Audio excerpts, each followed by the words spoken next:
Well, many are remembering President John F. Kennedy on this day 50 years after his assassination. But for one Dayton man, he remembers Kennedy every day of the year. Jordan Burgess is live showing us the tribute to Kennedy.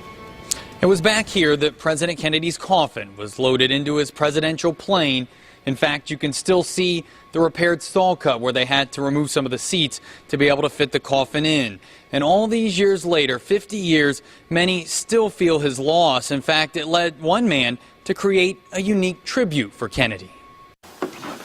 Bill White lives in a home that creaks with history. It's important always to remember that yesterday relates to today. White's more than 100-year-old home is like a monument to the past, with rooms dedicated to former presidents, and at the center of it is where he stays, his Kennedy suite. It is filled every day of the year, for year after year after year, of Kennedy items, memorabilia. Inside the room, you can find a delegate hat from when Kennedy was elected president. My mother was the chairman of the Kennedy for President effort in Darke County. And even a piece of fence from the grassy knoll in Dallas that police took down and searched for evidence after the assassination. This is an original piece of fencing that was closest to the shooting. White was a teenager at the time of Kennedy's death and can still recall the announcement over the loudspeaker at school. The very silent walk home, I remember.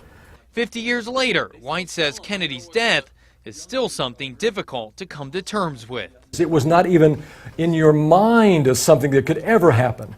But now White has made sure it's something that will never be forgotten. Every generation usually has something that is so pronounced that they will remember it every day of the rest of their lives, and this is that day for that generation. Thanks Air Force for allowing us access to the president's plane here. Now, if you would like to see it, it is on display every day from now until December 1st. They're doing multiple tours a day.